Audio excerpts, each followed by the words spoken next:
وَإِذْ قَالَ رَبُّكَ لِلْمَلَائِكَةِ إِنِّي جَاعِلٌ فِي الْأَرْضِ خلیفہ، اور یاد کرو جب کہا تمہارے رب نے فرشتوں کو کہ میں زمین میں اپنا نائب بنانے والا ہوں۔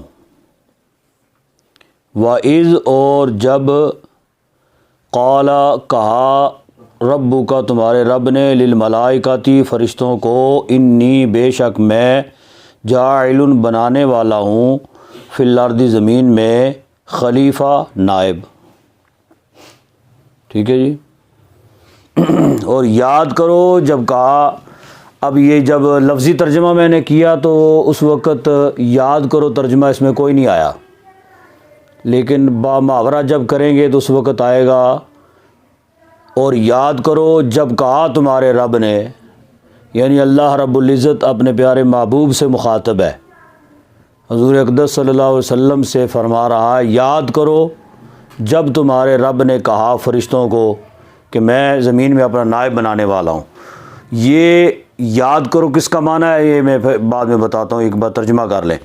قالوا اتجعل فیہا من یفسد فیہا ویسفک الدماء، اس قالو کا مرجع جو ہے یہ فرشتے ہیں۔ فرشتے بولے، فرشتوں نے کہا اتجعل فیہا، کیا تو بنائے گا اس میں یعنی زمین میں، من یفسد فیہا جو فساد کرے گا اس میں، ویسفک الدماء اور خون ریزیاں کرے گا، یعنی بہائے گا خون، دماء کہتے ہیں خون کو۔ وَنَحْنُ نُسَبِّحُ بِحَمْدِكَ وَنُقَدِّسُ لَكَ، اور ہم تجھے سراتے ہیں یا ہم تیری حمد کے ساتھ تیری تعریف کرتے ہیں، تیری تسبیح بیان کرتے ہیں۔ وَنُقَدِّسُ لَكَ، اور تیری پاکی بیان کرتے ہیں۔ قَالَ إِنِّي أَعْلَمُ مَا لَا تَعْلَمُونَ، فرمایا اس قال کا مرجع اللہ تبارک و تعالی، اللہ نے فرشتوں کو کہا جو میں جانتا ہوں وہ تم نہیں جانتے۔ ٹھیک ہے، انی بے شک میں، اعلم جانتا ہوں، میں جانتا ہوں، ما لا تعلمون جو تم نہیں جانتے۔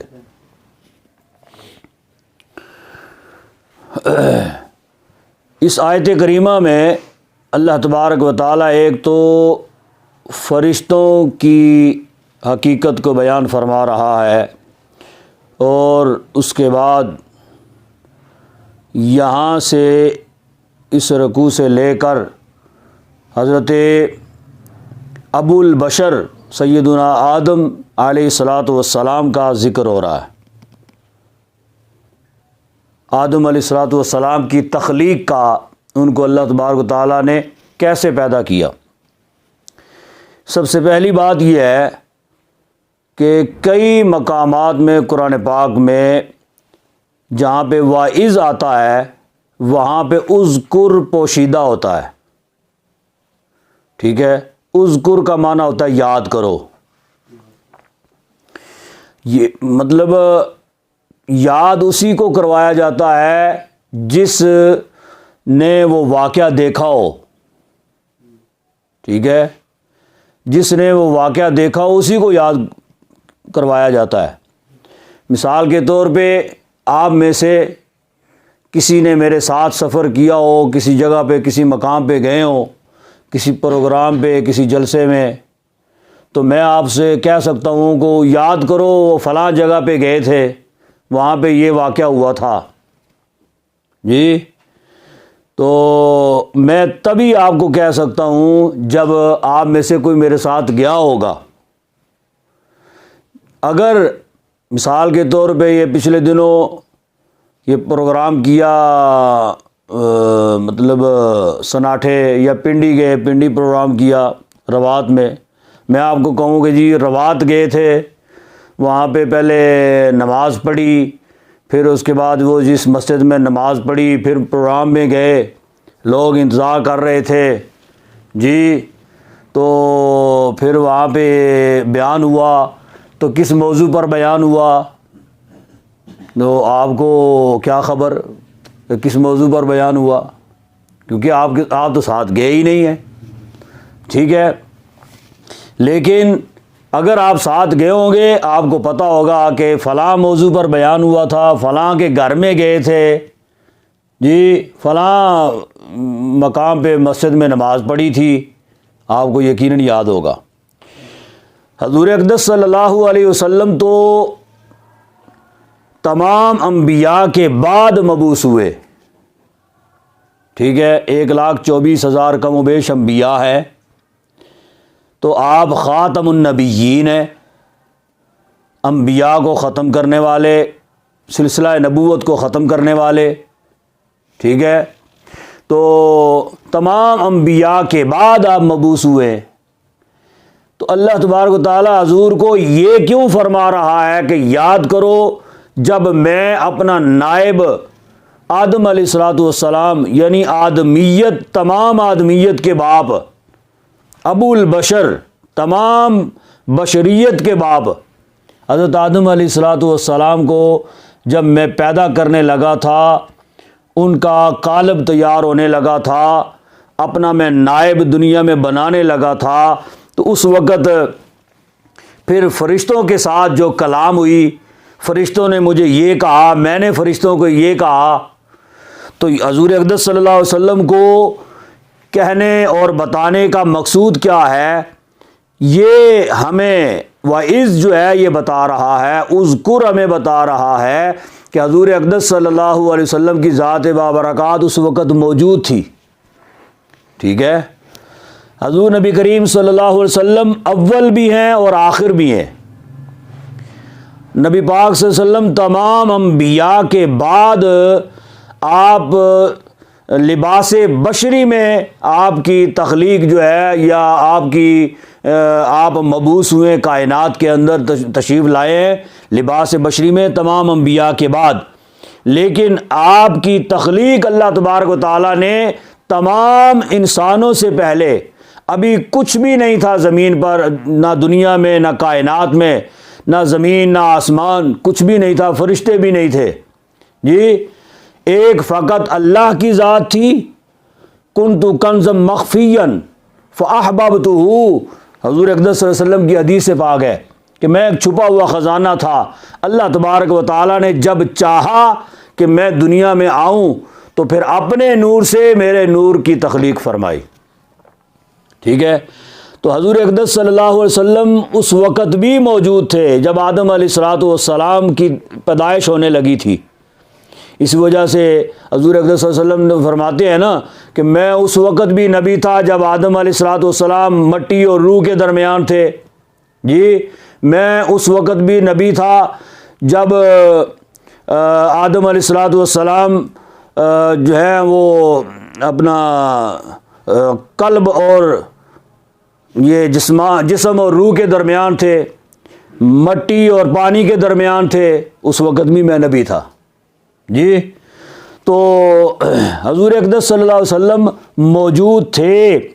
یہ والی آیت کریمہ جو ہے اور اس طرح کے اور کئی مقامات پر وعظ جہاں پہ بھی آئے گا وہاں پہ اللہ تبارک تعالیٰ حضور کو مخاطب کر کے یہ فرماتا ہے، وہ یاد کرو واقعہ، وہ فلاں واقعہ وہ یاد کرو، تو وہ اس سے یہ پتہ چلتا ہے حضور اقدس صلی اللہ علیہ وسلم اس موقع پر موجود تھے۔ اگر موجود نہ ہوتے تو نبی پاک صلی اللہ علیہ وسلم کو اللہ تبارک و تعالیٰ وعظ یا وذکر کہہ کے مخاطب نہ فرماتا۔ ہاں جی، اس کے بعد اللہ تبارک و تعالیٰ نے جب فرشتوں کو فرمایا کہ میں اپنا نائب بنانے والا ہوں، سب سے پہلی یہ چیز ذہن نشین کر لے، فرشتے جو ہیں یہ اللہ تبارک و تعالیٰ کی بہت بڑی مخلوق ہے، بہت بڑی مخلوق ہے۔ ہم تو انسان ہیں نا، تو ہماری نظروں میں انسان ہی آتے ہیں یا جانور آتے ہیں یا چرند پرند جو ہیں یہ ہماری نظروں میں آتے ہیں، لیکن فرشتے چونکہ دکھائی نہیں دیتے، نظر نہیں آتے، لیکن ان کی تعداد کا عالم کیا ہے، ان کی تعداد کتنی ہے، اس کی آپ اندازہ اس بات سے کریں کہ یہ ہم انسان ہیں، انسان جنات کی تعداد کا 10واں حصہ ہیں، یعنی 10 حصے کریں نا جنات کے، 1 حصہ انسان ہے، 9 حصے جنات ہیں، ٹھیک ہے۔ پھر یہ انسان، یعنی اس سے پتہ چلا جنات تعداد میں انسانوں سے 9 درجے جو ہے نا وہ زیادہ ہے۔ پھر یہ انسان اور جنات یہ ملا کے زمین کے جو خشکی کے جانور ہیں ان کی تعداد کا 10واں حصہ ہے، ٹھیک ہے، اتنی تعداد میں خشکی کے جانور ہیں۔ پھر یہ تینوں مخلوق ملا کے یہ چرند پرند جو ہے، جو اڑتے ہیں آسمانوں پہ اور بسیرا کرتے ہیں درختوں میں، ان کی تعداد کا 10واں حصہ ہے۔ پھر یہ ساری مخلوق ملا لے تو یہ دریائی مخلوق جو ہے، پانی کی مخلوق، ان کی تعداد کا 10واں حصہ ہے۔ پھر یہ ساری مخلوق ملا لے تو یہ زمین کے جو فرشتے ہیں ان کی تعداد کا 10واں حصہ ہے، زمین کے جو فرشتے ہیں جو زمین پر مامور ہیں۔ پھر ان کی تعداد کو ملا لیں، سب کی تعداد کو ملا لیں، پہلے آسمان کے فرشتوں کا 10واں حصہ ہے۔ پھر ان کی تعداد ساری کو ملا لیں، دوسرے آسمان کے فرشتوں کا 10واں حصہ ہے۔ اس طرح کرتے کرتے کرتے 7واں آسمان، پھر اللہ تبارک و تعالیٰ کی یہ لوح کے فرشتے ہیں، قلم کے فرشتے ہیں، ان کی تعداد کے 10واں حصہ ہے۔ پھر اللہ تبارک و تعالیٰ کے عرش پر جو مامور ہیں، 70,000 پردے ہیں عرش الہی کے، ہر پردے کے جو ہے نا پر مامور جو فرشتے ہیں، یہ ساری تعداد کو ملا لیا جائے تو پھر بھی ان کی تعداد کم ہے، ان کی تعداد زیادہ ہے۔ ایک ایک فرشتوں کی، ایک ایک پردے کی تعداد، پردے کے اندر جو فرشتے ہیں ان کی تعداد کے برابر ان کی تعداد بہت کم ہے، سمجھ گئے۔ اس کے بعد عرش الہی کے ارد گرد گھومنے والے فرشتے، یہ سارے فرشتے ملا لیے جائیں تو یہ ایسے ہیں کہ جیسے عرش الہی کے گرد گھومنے والے فرشتے دریا ہے اور یہ ایک قطرہ ہے، سمجھ گئے۔ یہ سارے ایک قطرہ کے مانند ہے، یہ ساری جتنی مخلوق ہے۔ تو آپ اندازہ کریں کہ کتنے فرشتے ہیں جو عرش الہی کے ارد گرد گھوم رہے ہیں، طواف کر رہے ہیں، چکر کاٹ رہے ہیں۔ حضور نبی کریم صلی اللہ علیہ وسلم جب معراج شریف پہ تشریف لے گئے تو دیکھا کہ چکر ہی کاٹ رہے، فرشتے آ ہی رہے ہیں، بس مطلب بڑی رفتار کے ساتھ چل رہے ہیں۔ نبی پاک صلی اللہ علیہ وسلم نے جبریل امی سے پوچھا کہ یہ فرشتے کہاں سے آ رہے ہیں؟ کہا کہ جی مجھے پتہ نہیں ہے، مجھے کوئی خبر نہیں ہے، کہاں سے آ رہے ہیں، کہاں جا رہے ہیں، مجھے کوئی پتہ نہیں ہے۔ تو حضور نبی کریم صلی اللہ علیہ وسلم نے ایک فرشتے کو روک لیا، روک کے تو پھر آپ نے اس سے پوچھا کہ تم کہاں سے آ رہے ہو؟ کہا مجھے بھی خبر نہیں ہے، کہاں سے آ رہا ہوں، کہاں جا رہا ہوں، کوئی پتہ نہیں ہے، بس ایسے چل رہے ہیں، بس ہمارا کام ہی یہی ہے۔ کہا تمہاری عمر کتنی ہے؟ کہا عمر کا تو مجھے پتہ نہیں ہے، لیکن 4 لاکھ سال کے بعد ایک ستارہ اللہ تبارک و تعالیٰ طلوع فرماتا ہے، 4 لاکھ سال کے بعد، اور اس ستارے کو 4 لاکھ سال نہ 4 لاکھ مرتبہ میں نے دیکھا ہے۔ آپ اندازہ کریں کہ ایک فرشتے کی عمر کتنی ہے۔ پھر جبریل امین سے بھی اللہ تبارک تعالیٰ نے پوچھا نا تمہاری عمر کتنی ہے؟ کہا کہ جی اتنا تو مجھے پتہ نہیں ہے عمر کا، لیکن اتنا مجھے اندازہ ہے عرش الہی پر ایک ستارہ چمکتا تھا۔ جی اس روایت سے جبریل امی کی عمر کا بھی اندازہ ہو جائے گا اور رسول اللہ صلی اللہ علیہ وسلم کی عمر کا بھی اندازہ کچھ ہو جائے گا آپ کو، ٹھیک ہے۔ کہا کہ جی 70,000 سال کے بعد ایک ستارہ جو ہے یہ چمکتا تھا اور اس ستارے کو میں نے 72,000 مرتبہ دیکھا ہے، 72,000 مرتبہ دیکھا ہے، ٹھیک ہے، حضور نبی کریم صلی اللہ علیہ وسلم نے فرمایا کہ اگر اب اس ستارے کو دیکھ لو تو پہچان لو گے؟ جی کہا کہ جی بالکل پہچان لوں گا، میں نے 72,000 مرتبہ اس کو دیکھا ہے تو یقیناً پہچان لوں گا۔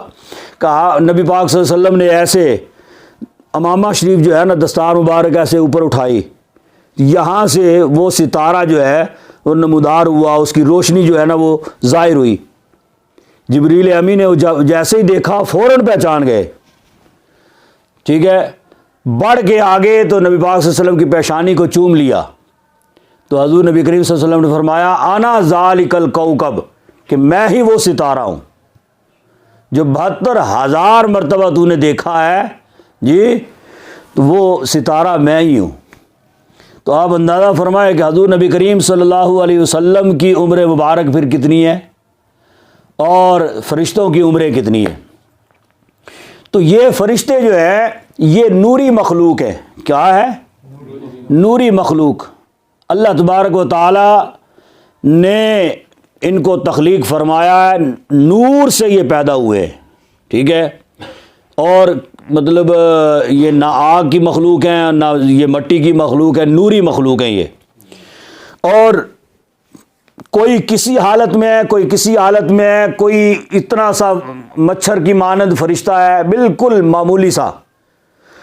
کسی کی جسامت اس قدر ہے کہ جبریل امی اگر اپنے پر کھول لیں تو یہ ساری زمین جو ہے یہ ان کے پروں کے نیچے آ جائے، ٹھیک ہے۔ اتنی بڑی بڑی جسامت والے بھی فرشتے ہیں۔ تو اس قدر مخلوق ہے اللہ تبارک و تعالیٰ کی۔ اور پھر یہ ہے کہ فرشتوں کو اللہ تبارک و تعالیٰ نے ان کی ڈیوٹیاں مقرر کر دی ہیں، ٹھیک ہے۔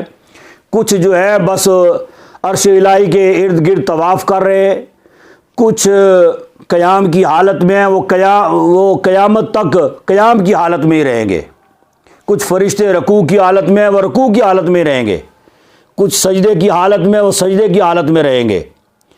کچھ فرشتے جو ہے وہ پہلے آسمان پہ، پھر دوسرے پہ، پھر تیسرے پہ، چوتھے، ساتوں آسمانوں پر معمور ہیں۔ کچھ فرشتے زمین پر ہیں، جی۔ کچھ فرشتے جو ہیں وہ رزق پر معمور ہیں، کچھ فرشتے اموات پر معمور ہیں۔ اسرائیل علیہ السلام اور ان کے جو مطلب ساتھی فرشتے جو ہے، یعنی ایسی اموات برگزیدہ بندے بھی ہوتے ہیں کہ جبریل امی 70,000 فرشتوں کے جرمٹ میں وہ روح مبارک جو ہے نا وہ لے کے جاتے ہیں، ٹھیک ہے۔ تو یعنی پتہ یہ چلا کہ ان کے ساتھی، ان کے حواری جو ہے نا وہ بھی ساتھ ساتھ اس کام پر معمور ہیں۔ اور کچھ فرشتے بارش پر معمور ہیں، وہ بارش برساتے ہیں۔ اس طرح ڈیوٹیاں جو ہیں اللہ تبارک و تعالیٰ نے مقرر کر دی ہیں فرشتوں کی۔ کچھ فرشتے جو ہے نا کرامن کاتبین ہیں، ٹھیک ہے۔ تو کچھ فرشتے جو ہیں وہ اپنا قبر میں وہ آتے ہیں اور آگے مطلب قبر کے احوال ان کے سپرد ہیں، ٹھیک ہے۔ البتہ مختلف ڈیوٹیاں جو ہیں یہ فرشتوں کی اللہ تبارک و تعالیٰ نے لگا دی۔ ابتداً سارے فرشتے آسمانوں پہ ہی ہوا کرتے تھے، بعد میں یہ جو ہے جنات سارے یہ زمین پر ہوا کرتے تھے۔ جنات آگ کی پیداوار ہے، ٹھیک ہے۔ سارے جنات انسان کی پیدائش سے بہت عرصہ پہلے کی بات ہے، سارے جنات زمین پر ہوتے تھے، فرشتے آسمان پر ہوتے تھے۔ یہ جو ہے اسرائیل جو ہے نا اپنا ابلیس جو ہے، ابلیس اس کا نام پہلے عزازیل تھا، ٹھیک ہے۔ کیا تھا؟ عزازیل۔ یہ فرشتہ نہیں تھا یہ جن، آگ سے بنا ہے یہ، ٹھیک ہے۔ فرشتہ نہیں تھا، یہ زمین پر رہتا تھا، اللہ تبارک و تعالیٰ کی عبادت بہت زیادہ کرتا تھا، بہت زیادہ۔ اور عبادت الہی کی بدولت اللہ تبارک و تعالیٰ نے زمین کی بادشاہت جو ہے وہ اس کے سپرد کی ہوئی تھی، حتیٰ کہ پہلے آسمان تک اس کی بادشاہت تھی، پہلے آسمان تک، اب زمین پر جتنے بھی جو ہے نا وہ جنات تھے وہ اس کے تابع تھے، پہلے آسمان کے جتنے فرشتے تھے وہ بھی اس کے تابع تھے۔